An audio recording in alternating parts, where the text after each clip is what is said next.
Jadi ini materi mengenai physical security ya. Kita lihat di nomor 1. Oke, nomor 1 ini what can be done locally to secure switches and routers. Nah ini jawabannya C sama D ya. C itu adalah set consoles. Ini kan untuk remote ya. Set console. Kemudian locally ya. Ini kan ada locally to secure routers. Ini adalah C sama D disable unused ports ya. Jadi ini. Unused port. Ya. Jadi port-port yang ada dipakai ya dimatiin kayak model auxiliary ya. Nomor 2, which of the following would not be a physical security concern? Ini mah Printer kalau ya? nggak bisa jawab ini bisa ketawa nih. D, USB mouse. Oh, USB mouse. Nggak bisa dihack juga. Ya, mau dihack juga gimana? Apa yang mau dihack? 3, you are configuring an uninterruptible power supply (UPS) for your 3 servers, such that in event of power failure, the servers will shut down gracefully. Which term best describe this configuration? Apakah fail open, fail safe, false positive, atau false negative? Ini disebut dengan fail safe. Nah, sekarang ada perbedaan ya. Ada yang bilang ada fail secure, tapi biasanya kalau di Security Plus ini nggak ditanya. Ada fail safe sama fail secure. Nah, kalau fail safe ini kayak model gini nih. Misalnya emergency door buat yang kalau exit ya, kalau ada kebakaran itu selalu fail safe karena pintunya selalu kebuka dari dalam keluar. Nah, ada lagi namanya fail secure. Kalau fail secure tuh kalau dalam kondisi tertentu mati lampu dia otomatis tetap ketutup, tetap terkunci. Nah, itu namanya fail secure ya. Jadi kondisinya selalu secure. Oke, nomor 3 selesai. Nomor 4, ini ada 3. Jawaban yang benar di sini adalah B, C, and D. Nah, ini. Ya. Di physical security yang berhubungan dengan server room ya. Physical security breach. What can you do to secure data in the server room? Ya. Ini jawabannya adalah B, C, and D. Nomor 5, what can limit the data emanation from electronics radio frequency? Nah, ini adalah Faraday cage. Ya, betul. Ini Faraday cage ini memang cage khusus yang memang disediakan untuk masalah yang berhubungan dengan wireless dan electromagnetic radio frequencies. Ya. Nomor 6, how can security guard verify whether somebody is authorized to access a facility? Choose 2. Employee badge. Ya, sini adalah A sama C, employee ID badge sama access list. Ya. Smart card ya, sorry. C, sorry, benar, access list. Gitu. Access list kenapa bisa kelihatan ya Pak? Gini kan kalau ada badge kan biasanya di tapping itu ke sistem. Nah sistem itu punya access list siapa aja yang boleh masuk, siapa aja yang boleh keluar, atau siapa aja yang boleh masuk dan authorize berdasarkan badge-nya. Jadi kan kalau employee ID kan ID-nya ada. Untuk untuk authorization-nya itu harus ada access list yang disimpan biasanya di dalam sistem, mau di komputer atau di perangkat. Gitu.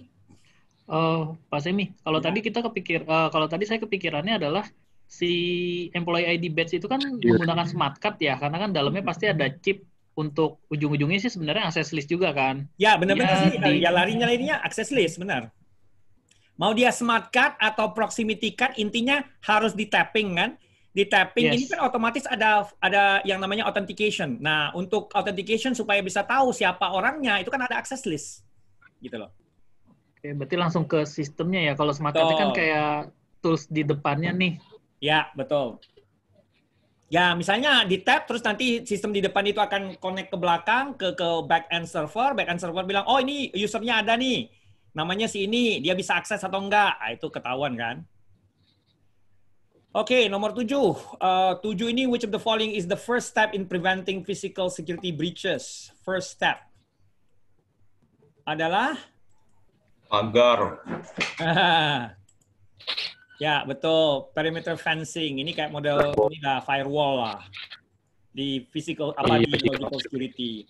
8. While reviewing facility entry points, you decide to replace the existing door with ones that will stay locked during power outage. Nah, ini baru saya ceritain nih. Kalau dia lock terus, fail secure. Fail secure, betul. Jadi ada perbedaan ya antara fail secure sama fail safe.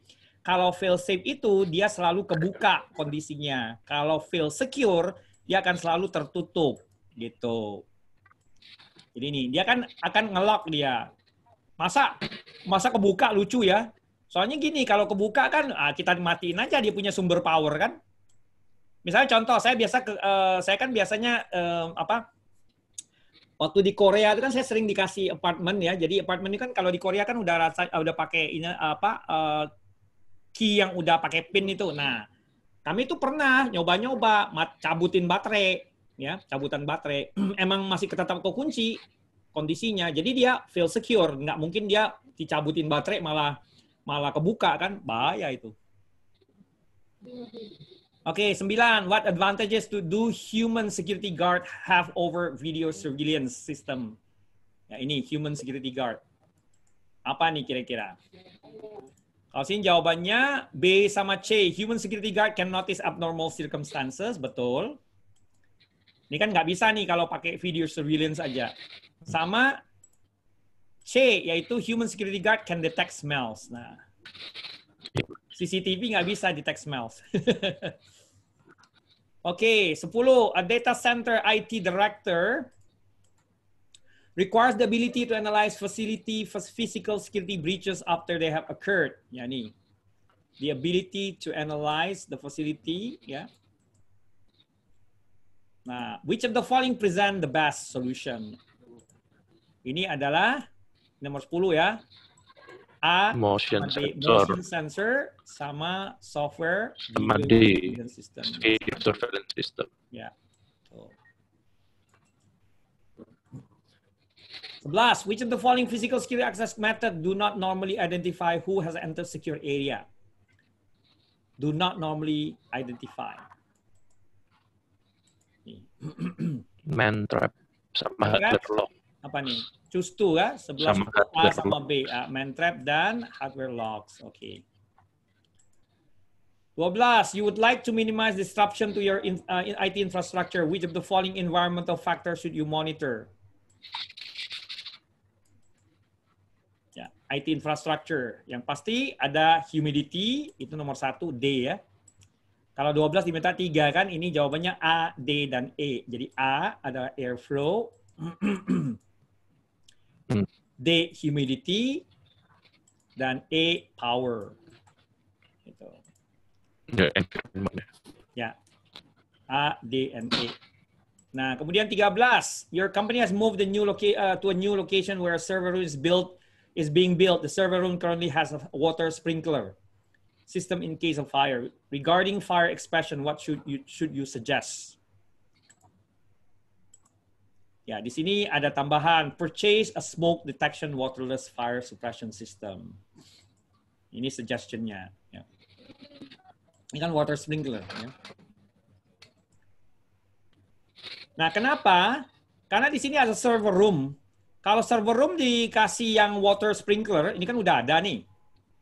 Ya, bagusan memang smoke detection waterless fire suppression system. Kenapa? Supaya bisa bantu juga, nggak keluarnya murni water. Takutnya electrical equipment-nya rusak.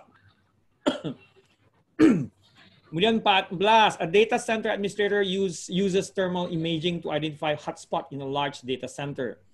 She then arranged rows of rack-mounted servers such as that cool air is detected to server fan inlets and hot air is exhausted out of the building. Which of the following term best describe this scenario? Ini paling gampang ini. A apa kira-kira? A adalah hot and cold aisles.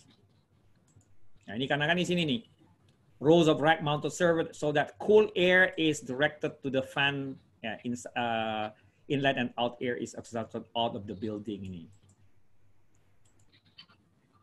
Nah, terakhir 15. Which access control method electronically lock entry into facility?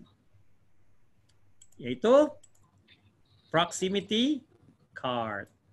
Ya. Yang lain soalnya kalau ada smart card sih mungkin smart card ya. Kalau di sini kebetulan nggak ada nih. Ya, control method logs entry. Oke. Ya, ini kan 15 ya. Nah, sekarang ini nih security operation. Nah, sambil saya buka aja ya jawabannya. Udah kerjain belum ini?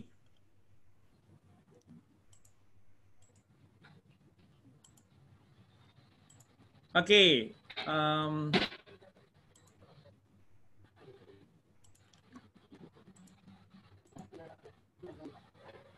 Nomor 1. Di sini nomor 1. Operation security seek to primarily protect against what? Nah, ini which of the following? Jawabannya adalah asset threat. Ini ya. Ya. Kemudian nomor 2. The viewing of recorded events after the fact using a closed circuit CCTV camera is considered a paling gampang ini, detective control. CCTV itu bisa jadi bisa dua ya. Bisa sebagai detective security control dan juga bisa sebagai deterrent control. Deterrent itu biar orang nggak berani macam-macam. Nah, nomor 3, which of the following question is less likely to help assessing identification and authentication control? Ini jawabannya D. Is there process for reporting incident? Ini nggak sesuai lah ya. Terus nomor 4, which of the following is not an example of operational security control, operational control? Kalau yang nggak masuk ya paling gampang di sini adalah auditing, karena auditing ini sebenarnya hubungannya sama assessment nantinya. Ya. Nomor 5, in what way can violation of clipping level assist in violation of tracking and analysis? Jawabannya adalah di sini alpha. Clipping level. Nah, clipping level ini kayak model threshold ya. Threshold yaitu baseline of acceptable normal errors and violation ya. Nah, ini. Nomor 6, which of the following controls help to identify an incident activities and potentially an intruder, yaitu detective control. 7, which of the following is not an example of preventative control? Ya, jawaban di sini adalah duplicate checking of calculation. Ini nggak masuk ya. Yang lain itu masuk ya. Yang 8, which of the following is not an example of detective control? Detective ya salah satunya yang nggak masuk yaitu backup. Backup data restore ini sebenarnya masuk ke operational control ya. Lebih masuk ke ini protection ya, protective control. Oke, 9. When attempting to establish liability, which of the following would be described as performing the ongoing maintenance necessary to keep something in proper working order, updated, effective, or to abide by what is commonly expected in situation. This is called due care. Susah nggak nih soal yang kedua ini nih? Maksudnya soal yang di materi kedua. Lebih susah ya? Susah. Ya. Bedanya apa tuh, Pak? Due apa? Oke, due care and due diligence. Gini nih, due care itu paling gampangnya gini. Due care itu adalah kondisi di mana eksekutif dari organisasi atau misalnya contoh kita pribadi. Due care itu adalah individu itu merasa kita butuh pakai protection loh ya. Misalnya contoh mau pakai kendaraan, pakai motor harus pakai helm, terus pakai jaket dan sebagainya. Itu contoh dari due care. Jadi mikir masalah keselamatannya atau safety-nya. Nah, kalau due diligence, yang due concern nggak ada ya, due practice juga nggak ada. Yang ada cuma 2, due care sama due diligence. Nah, kalau due diligence, kalau kita semacam gini nih, kita melakukan penetration testing secara berkala. Misalnya 3 bulan sekali atau sebulan sekali. Nah, itu udah masuk ke due diligence. Due diligence adalah terusan atau kelanjutan dari due care. Jadi kalau kita udah tahu kondisinya kita harus pakai helm, pakai jaket sebelum pakai motor. Nah, due diligence itu adalah kondisi di mana orang itu akan selalu menggunakan itu secara berkala. Itu due diligence. Jadi kelanjutan dari due care. Ya. Kayak model scanning network every month, every week. Nah, itu masuk due diligence. 10. Which of the following is not critical security aspect of operation control? Di sini adalah, ini kan dibilang not critical security, yaitu environmental control. Ya, bukan kritikal dia di sini. Ya, masuk sih tetap jadi pertimbang, tapi bukan yang kritikal. 11, which of the following is required in order to provide accountability? Ya, accountability, kalau kita itu tadi ada kita cerita mengenai accountability, ya harus di sini ada record atau audit trails, ya. Audit trail ini masuk ke accountability. 12, which of the following assertion is not true about pattern matching and anomaly detection in intrusion detection? Di sini jawaban yang benar adalah C, stateful matching, ya. Yang benar. Stateful matching scan for attack signature by analyzing individual packets instead of traffic stream. Sama 13 nih, which of the following is not a characteristic of host-based intrusion detection system? Di sini di A ya jawabannya. Does not consume large amount of system resources. Karena dia kalau untuk karakteristik host-based itu dia biasanya system resources-nya banyak sekali. Ya. 14, which of the following best describe signature-based detection? Jawabannya C di sini. Compare system activity looking for events or sets of events that match a predefined pattern of events that describe a known attack. Gitu. Nah, terakhir, which of the following question is least likely to help in assessing control covering audit trails? Ya, jawabannya adalah B, or incidents monitor and track until resolved. Ya, emang agak sedikit beda ya ininya. Jadi kalau Anda lihat ya, perbedaan utama di dua jenis soal ini, yang pertama itu kan based on buku ya, ini kan pengarang ya. Kalau ini nih based on yang actual exam. Kelihatan kan susahnya, lebih susah yang mana? Halo? Yang dua. Yang kedua ya. Nah itu. Nanti kita lihat yang actual exam yang ada di apa nama tuh? Di soal. Jadi soal-soal itu memang biasanya kata-katanya bikin kita bingung. Dia menggunakan ya intermediate to advanced English. Jadi nggak semudah yang ada di buku. Gitu. Tapi nanti jadi Bu Yohana udah ada ya? Ada di room nggak ya? Nggak ada ya. Nah ini nanti besok sambil kita ngobrolin besok ya. Besok ini saya pinginnya kalau bisa hari ini kita clearkan materi kita sampai ke chapter terakhir. Besok kita fokus di tips and tricks masalah ujian, ya. Karena saya rasa memang sih ujiannya kan masih belum ketahuan kan jadwalnya. Jadi maksudnya gini, minimal Anda udah tahu nih. Pertama cara registrasi di Pearson VUE. Kedua saya akan jelaskan juga bagaimana menghadapi soal-soal yang aktual dari CompTIA, drag and drop atau yang lain. Jadi nanti kita lihat apa-apa yang dibutuhkan untuk ini, istilahnya untuk persiapan ujian ya. Karena kalau ngikutin ini ya tinggal 2 chapter aja nih sisanya nih ya. Oke, jadi tadi kita di chapter berapa tuh ya terakhir 9 ya, operational security. Nah, karena chapter sisanya nih dikit-dikit nih slide-nya juga nih ya. Oke. Gimana? Kira-kira pengetahuan Anda udah mulai bertambah belum dari sejak latihan soal?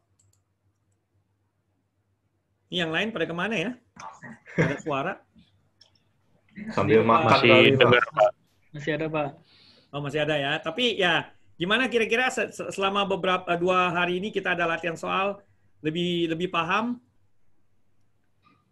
Ya emang sih soalnya nanti akan berbeda dengan yang di ujian ya, tapi ya minimal udah dapat dasar dulu lah ya. Paling enggak itu kan waktu kita lihat kunci jawaban tuh ada penjelasan tuh, Pak. Ya betul. Penjelasannya lumayan Detail ya. Oke, jadi saya memang sarankan Anda baca-baca praktis exam yang bukunya itu, tapi nanti besok saya akan lebih fokus ke actual exam questions-nya. Jadi question yang benar-benar berhubungan dengan, maksudnya benar-benar keluar dari CompTIA. CompTIA punya style of writing di exam. Jadi beda cara mereka menyampaikan pertanyaan. Gitu. Oke. Nah, kita masuk ke chapter 10 ya. Jadi saya rencana emang kalau bisa hari ini kita clearkan di sampai chapter 11, besok itu lebih ke arah fokus di latihan soal. Bukan latihan soal sih, lebih ke arah tips and tricks untuk ngadapin soal-soal ujian. Kemudian setelah makan siang mungkin saya akan kasih mock, ya nggak banyak-banyak lah, mungkin 50 soalan gitu ya.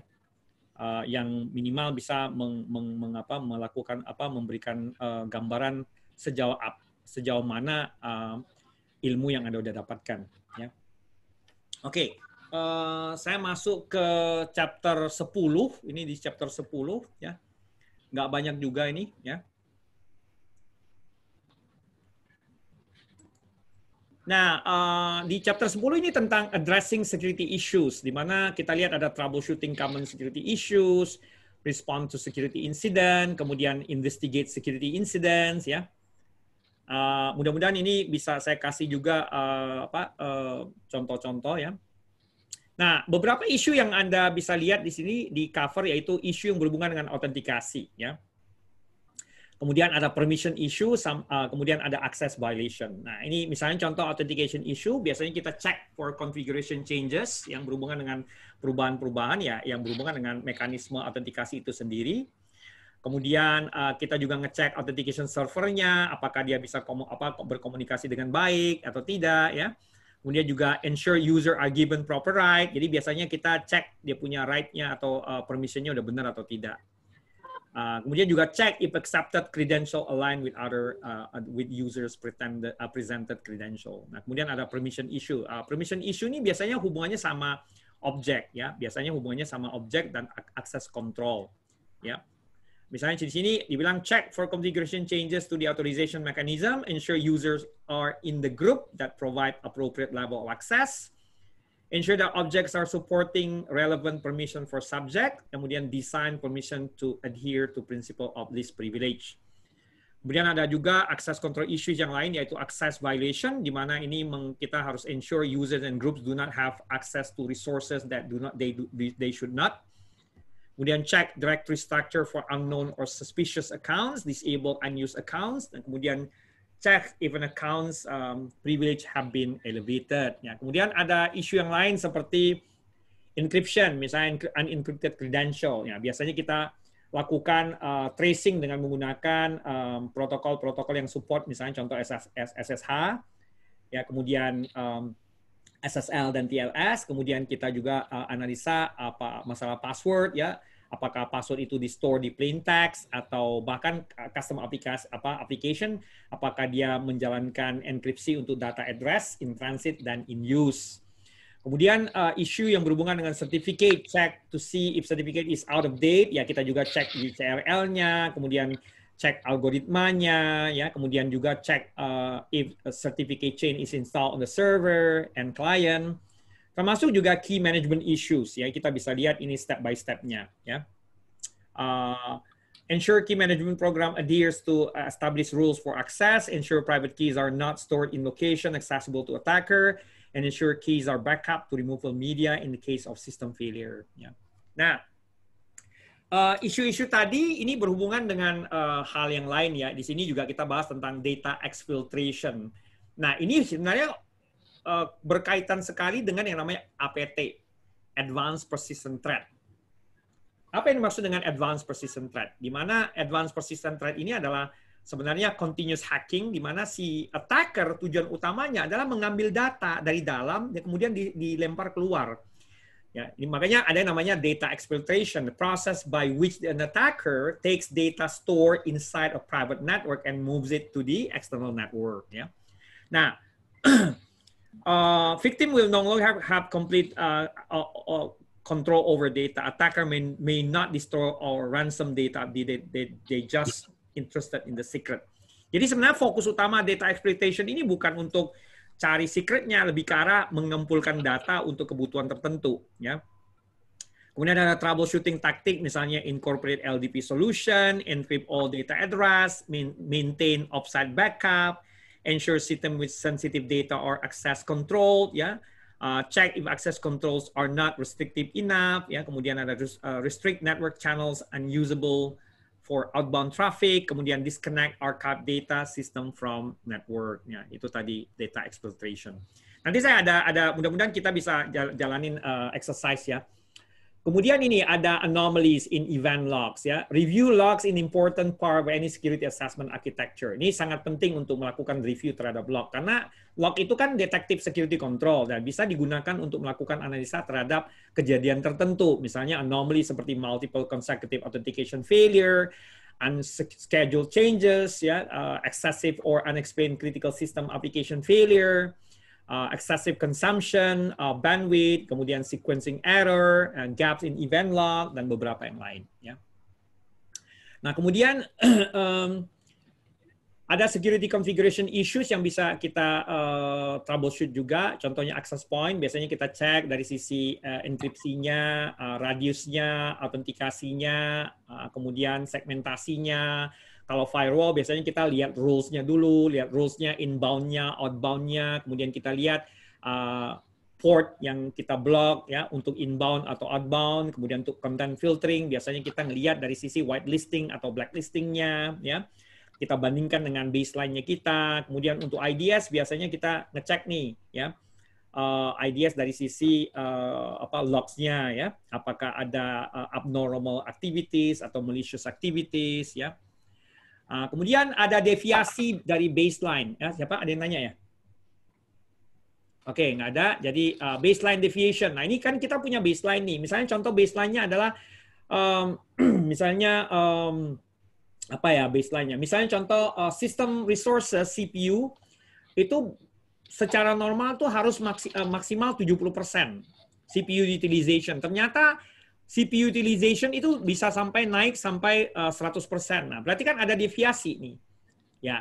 Jadi when troubleshooting baseline deviation, keep in mind the state of system will drift over time due to normal operation. Kemudian updates may cause baseline to be outdated. Nah, biasanya kalau deviasi ini menampilkan satu bentuk attack ya. Kita belum tahu ininya ya. Nah, ada potensi malicious intent. Ya. Kemudian beberapa isu yang lain seperti unauthorized software, unlicensed software, ya, outdated software. Ini biasanya kita lihat dari sisi logs-nya. Kemudian kalau unlicensed biasanya violation atau pelanggaran ya dari sisi vendor. Dan biasanya untuk software ini kita ada namanya metering software ya yang mengontrol masalah license atau unlicensed software. Kemudian outdated software, ini biasanya kita cek dari sisi patches, updates-nya, ya. Untuk isu yang lain seperti policy violation, social media, social engineering, insider threat. Nah, ini adalah beberapa contoh troubleshooting tactics yang bisa dijalankan. Seperti contohnya melihat dari sisi mana policy itu violated, ya. Kita harus baca dulu policy-nya, bandingkan policy dengan observasi di lapangan ya banyak hal yang memang perlu diinikan ya. Anyway, Anda kan udah dapat slide ya, Anda sambil baca-baca slide-nya nanti. Dan isu-isu yang lain seperti ada asset management issue, masalah collecting and analyzing data tentang aset ya. Kemudian Anda bisa lihat troubleshooting tactics-nya mulai dari penggunaan barcode ya. Kemudian tagging, kemudian ada proses of removing obsolete asset, conflicting ID, inaccurate metadata, dan beberapa yang lain. Ya. Nah, kemudian selain itu nanti ada aktivitas event log ya. Nanti saya akan kasih contoh juga ya. Mudah-mudahan kita bisa lakukan ini exercise ya sebelum kita masuk ini. Next-nya. Nah, kemudian incident response. Ini adalah practice of using an organized methodology to address and manage security breaches and attacks while limiting damage and reducing recovery cost. Ya. Nah, incident response dimulai dari preparation, yaitu kayak model kita persiapkan tim, mempersiapkan tool, kemudian nantinya ada detection and analysis di actual incident-nya, kemudian ada containment, eradication, and recovery. Containment itu ya supaya insidennya tidak menyebar, eradication itu kita tutup masalah celah-celah keamanan yang memang mengakibatkan terjadinya insiden. Kemudian nanti ada recovery, merestore sistem yang kena atau istilahnya terimpact dari insiden yang ada. Kemudian ada namanya post-incident activity, yaitu melakukan review terhadap root cause-nya dari insiden itu dan kemudian lesson learned. Ya. pelajaran yang bisa didapatkan dari kondisi insiden tertentu.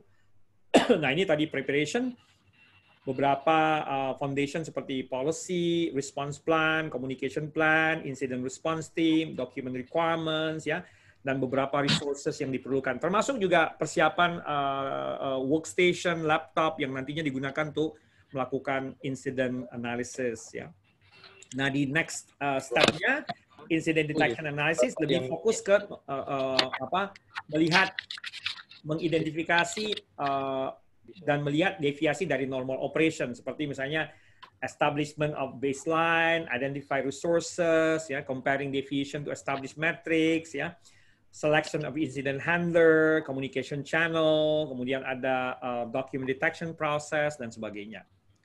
Nah, kemudian ada containment, tadi saya jelaskan, meng-isolate system, meng-isolate network, ya, bisa short term, bisa long term, ya, taking system offline for repair itu masuk long term, atau bahkan melakukan backup terhadap to create duplicates or critical system images, ya. Eradication lebih ke arah remove or restore affected system, seperti taking steps necessary to return system to operation. Kemudian implementation of additional security control, kayak contoh ada whitelist, blacklist, dan beberapa yang lain. Kemudian updating incident documentation. Ya, terakhir itu recovery. Sebelum kita post incident activity, bring affected system back to production environment. Pastikan bahwa semuanya bisa di restore, melakukan testing terhadap tool-tool dan mengukur, memastikan bahwa sistem itu berfungsi dengan baik. Kemudian monitoring system for any anomaly. Jadi monitoring juga termasuk, ya. Nah, kemudian baru di sini post incident ada lesson learned, ya. Biasanya tentang root cause, ya, diskusiin masalah root cause, diskusiin masalah apa yang kita dapatkan dari pengalaman-pengalaman dari insiden tadi, ya. Nah, kemudian incident response plan ini adalah satu dokumen or series of document, ya, gabungan dari beberapa dokumen yang mendescribe procedure, ya, prosedur for detecting, responding to, and minimizing the effect of security incident. Jadi memang ada yang namanya IRP, Incident Response Plan, yang memang digunakan untuk mendetailkan prosedur pendeteksian, bagaimana kita merespon dan meminimize effect dari insiden, ya. Dan nantinya ada testing, ya. Misalnya contoh ada tabletop, ada functional exercises, ada yang simulation, ada yang full simulation, full interruption, ya. Nah, kemudian ada istilah first responder. Ini first responder adalah first experienced person or team or trained professional who arrive at the scene of the incident. Contohnya security professional, human resources, atau IT support. Siapa aja yang memang tahu dan kebetulan ada pada saat insiden berlaku atau berlangsung, ya. Ini contoh insiden report aja, ya, yang berhubungan dengan events, ya. Nah, kemudian ada guideline. Biasanya kita diharapkan udah punya yang namanya incident response plan, di mana nanti incident response plan itu digunakan sebagai guideline, dan of course kita harus train juga staff kita mengikuti prosedur yang tadi dijelaskan, mulai dari preparation, detection and analysis, containment, eradication and recovery, sama post-incident activity, ya. Oke. Nah, kemudian lebih detail lagi, di sini ada tentang forensik, ya, computer forensic, ya. A practice of collecting, analyzing data from computing devices and potentially presenting the information as form of evidence in court of law. Jadi memang ini in-depth analysis terhadap bukti-bukti yang berhubungan dengan insiden, ya. Nah, kemudian computer forensic ini ada basic process, mulai dari collection, bagi kita ngambil data, misalnya dari hard disk, dari memori dan sebagainya, dari komputer. Kemudian device tadi atau storage tadi dikasih label dan sebagainya. Kemudian ada proses examination secara otomatis maupun manual, kemudian ada proses analisis, ya. Kemudian juga ada proses analisisnya biasanya per fase deh, ya. Kemudian finally ada reporting, ya. Nah, report ini ya ada forensic analisisnya lah, ya. Nah, kemudian di forensik itu ada ada hal yang memang harus dijaga. Contohnya preservation of forensic data, ya. Kenapa? Karena data itu nggak boleh di-tamper, ya. Legal hold, a process designed to preserve all relevant information when apa nih? Sebentar, ketutup. When litigation is reasonably expected to occur, ya, mulai dari legal hold-nya.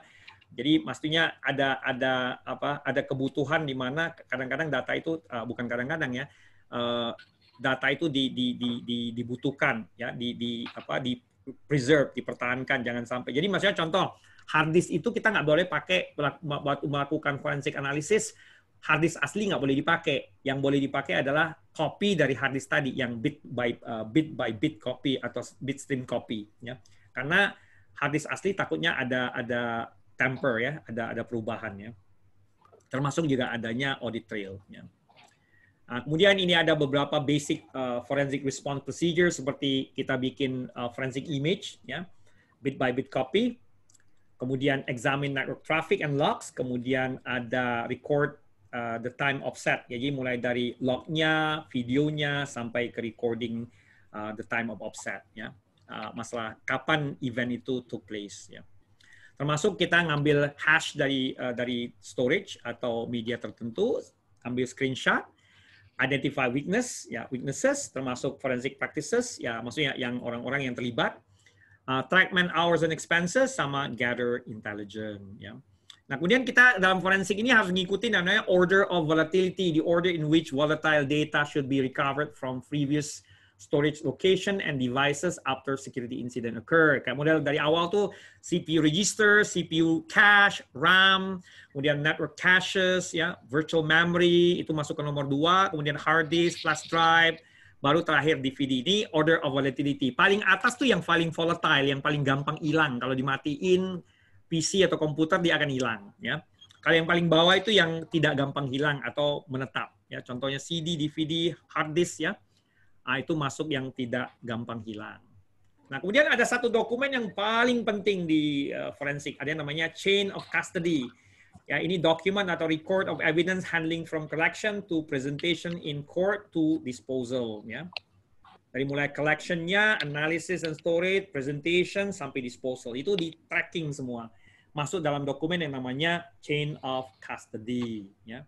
Nah, kemudian ada guideline di sini, ya tadi ya ada masalah ini, masalah handling data. Jadi intinya kalau di forensik, kita lebih fokus ke preserving forensic data, bentuknya evidence, kemudian nanti evidence itu akan dipresentasikan di court of law atau di pengadilan. Dan jangan lupa kalau proses harus ngikutin order of volatility. Jadi artinya kalau kita mau mengumpulkan data harus ngambil yang paling volatile dulu, baru yang tidak volatile karena gampang hilang. Ya. Oke, nah untuk praktikum sebentar saya lihat kayaknya ada ini deh praktikum bisa dijalankan supaya nanti bisa dapat ini lagi. Sebentar saya lihat ya.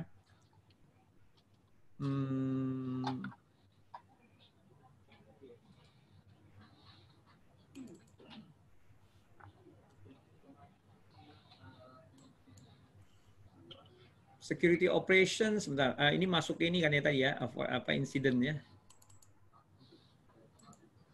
Oke. Ini ada file yang saya kirim ya di WhatsApp.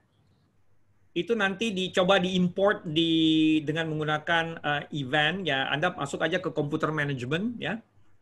Computer management, kemudian nanti Anda coba analisa log ini. Sebentar.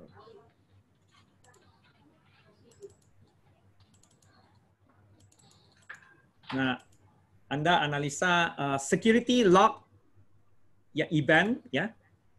Ini satu file.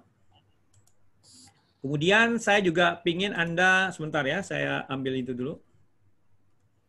Ambil filenya dulu. Saya kirimin file yang nanti dianalisa. Nah, nanti Anda coba lihat apa aja sih yang bisa didapatkan dari file tadi.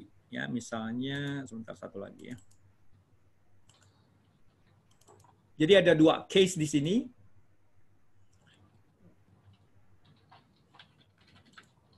Bentar ya. Saya ambil datanya dulu biar bisa dianalisa. Yang satu menganalisa event log, yang kedua itu menganalisa log dari server. Ya, biar ada kegiatan juga karena beberapa hari ini kan kita nggak ada praktikum ya. Nah, ini Ada 3 exercise nanti saya kasih sebentar ya. Saya login dulu. Ada file yang mesti saya ambil.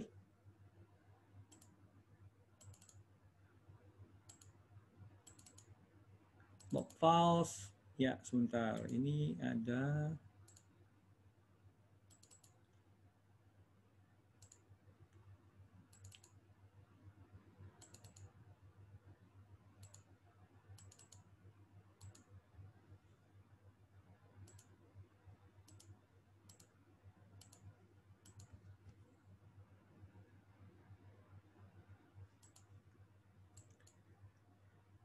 Oke, untuk tugas, untuk exercise saya bikin ini ya, bikin catatan di ini ya, di mana tuh di WhatsApp aja ya, biar nanti semua baca. Jadi lab exercises, incident response.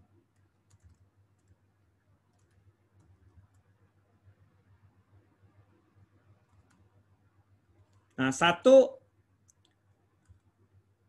melakukan analisa, jadi analyze security log.evtx.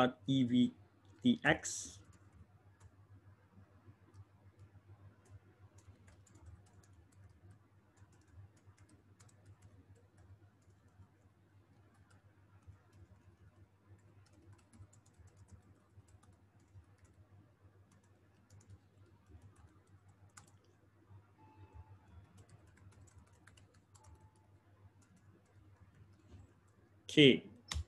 Nomor 2, Anda harus menganalisa ada satu file yang Anda coba ekstrak.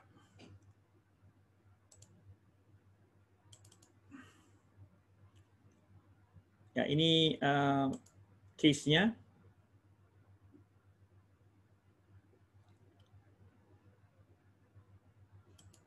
2, analyze.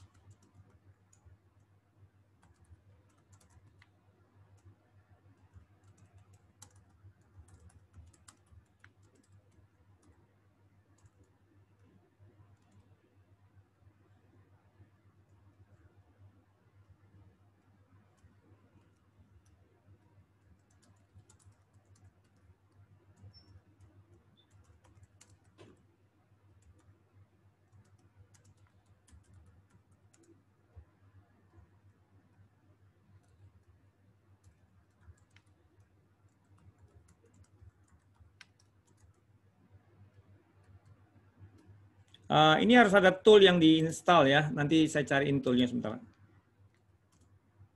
Astrograph.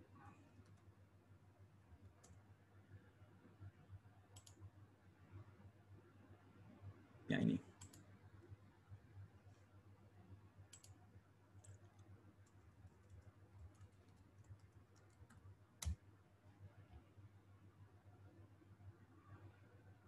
Nah, kemudian Anda download and install a tool called, toolnya namanya ini Autopsy. Ya. Namanya Autopsy. Autopsy itu dia digunakan forensic tool ini ya. Untuk digital forensic tool.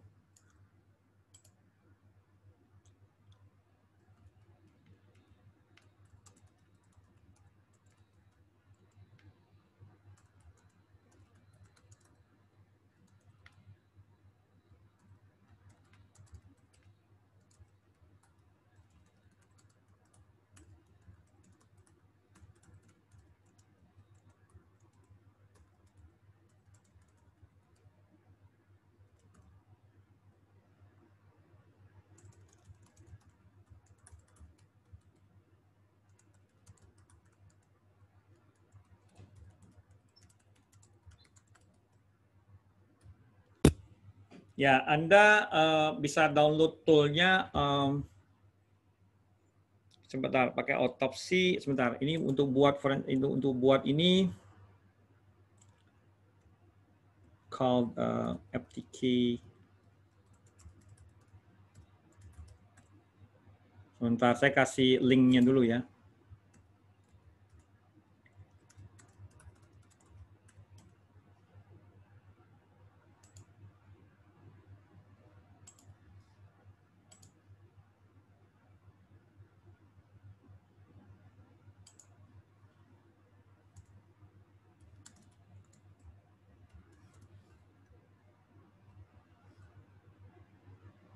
Nah, ini untuk FTK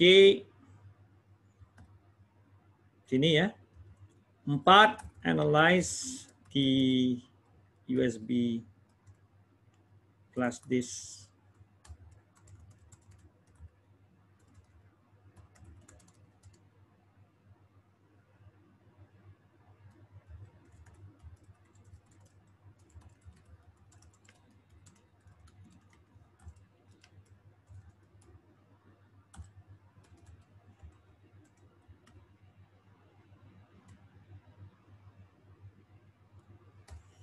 Nah, kemudian Anda coba jalankan ini ya, otopsi ya.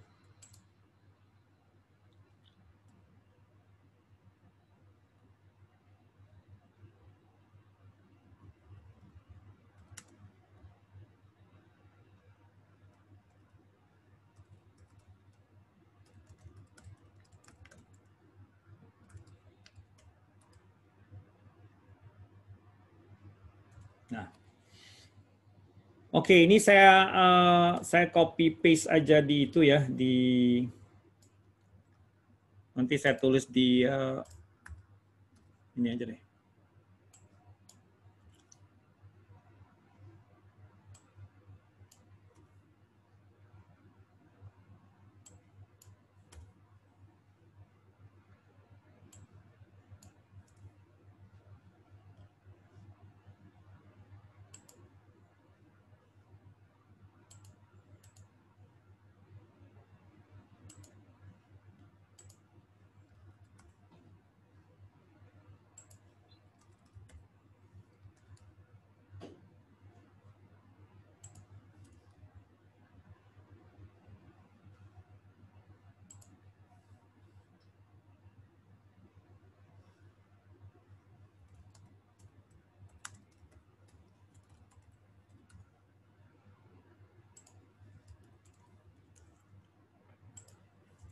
Nah, ini kita punya exercise ya, agak lumayan panjang.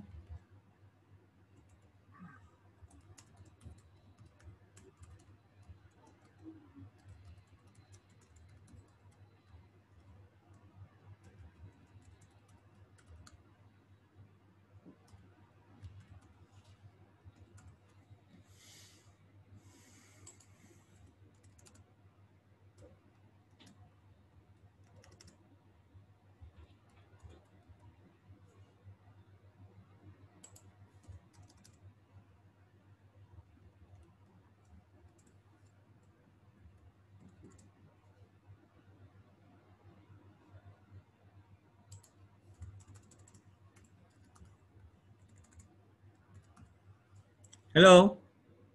Halo? Halo? Halo. Ya, kayaknya nggak ada kedengaran, saya pikir kayak ini. Ini ya, saya kasih ininya, detail ininya. Ya, ini ya. Nah, silakan kalau mau di foto. Ini saya copy-in aja lah ininya. Saya kirim ininya.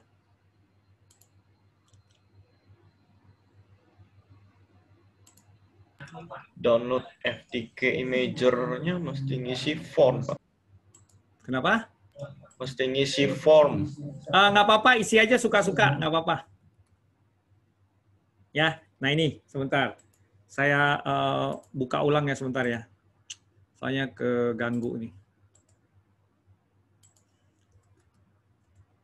Nah ini, ya bisa kelihatan kan? Saya udah share ya. Nih. Oke, jadi lab exercises, incident response ya. Yang tadi saya terangkan itu ini buat tambahan ini aja biar ada praktikum ya ini. Nggak susah ya. File yang untuk analisa udah ya, Apache log-nya, nama filenya tuh sebentar, nama filenya tadi apa? INP Pori Case ya. Ini nama filenya INP Pori case.zip ya.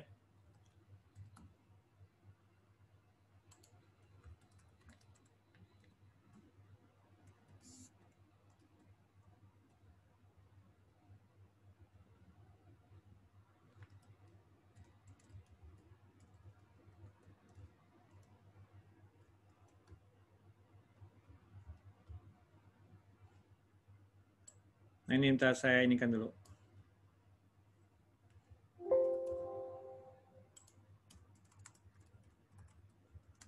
Ini namanya ini ya, INP Pori case.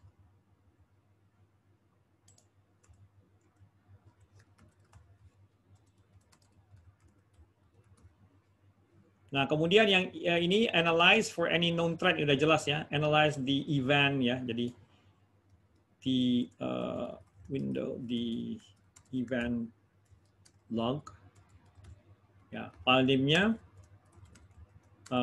security event security apa tadi? Security log ya. Ya. Ya.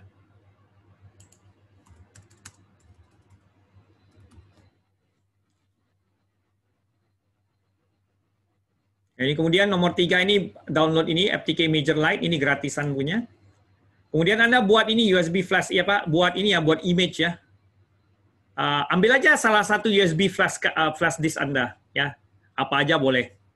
Nanti setelah nomor 3 ini kan kita bikin image ya. Ini creating image ya. Ini masuk dalam rangka creating ini masuk ke dalam evidence collection. Pak Seni. Ya. Pak Seni. Ya, silakan Bu. Di PC kantor saya ini kena blok antivirus. Oh, nggak bisa di PC kantor Bu. Yang kemarin kan ada laptop yang dikasih dari kami. Oke. Ya nah, itu memang nggak bisa di ini karena toolnya banyak tool yang agak sedikit dianggap sebagai tool yang berbahaya. Tapi sebenarnya ini nggak bahaya. Saya udah tes semua ini. Coba. Ya. Pindah dulu. Ya. Tidak evidence collection step ini adalah this jadi node. Jadi sebenarnya ini adalah evidence collection step. Ya. Ini. Nah, kalau ini evidence analysis. Ya, setelah jalan nomor 3 ini bikin dulu image, baru nanti image-nya dianalisa pakai tool yang namanya autopsy.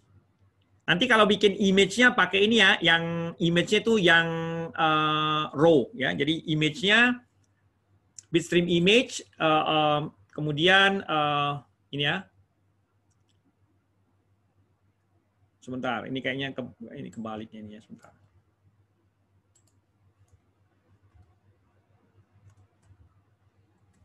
From ya. Kemudian to create ini ya. Nah, ini nanti image type itu harusnya raw ya. Image type-nya harus raw. Soalnya nanti kalau nggak bisa dianalisa.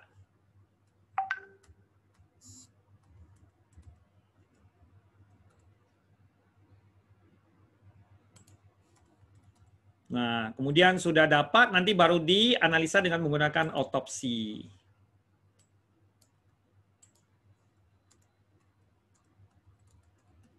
Ini masuk evidence analysis ya.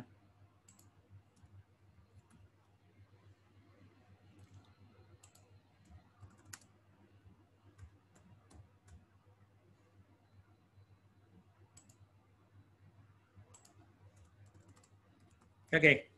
Ya udah, ini di screenshot boleh, silakan.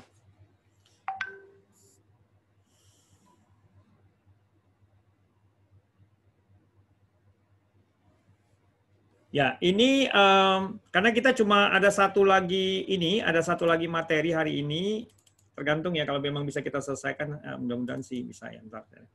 11 itu cuma tentang apa ya? Sebentar saya lihat. Ini tentang business continuity. Ya, kalau memang hari ini nggak bisa selesai, yang 11 besok aja pagi. Sebelum kita bahas masalah soal ujian. Oke? Ini saya kasih waktu mungkin lebih dari 1 jam ya untuk ngerjakan ini. Nah, kalau yang nomor 1 itu untuk buka, pakai aja computer management, pilih event viewer. Kemudian kalau yang nomor 2 itu Anda harus bongkar pakai bukanya pakai Apache Apache sebentar. Sebentar ya. Kalau yang nomor 2 itu analisanya pakai Astrograph. Enak tuh pakai toolnya. Kalau mau lihat cara analisa, bisa lihat di YouTube video saya, gimana melakukan analisa pakai Astrograph. Dia bisa untuk search log file yang gede banget. Misalnya contoh saya punya file 1 giga, 2 giga, itu bisa di search pakai Astrograph. Enak sekali pakai toolnya.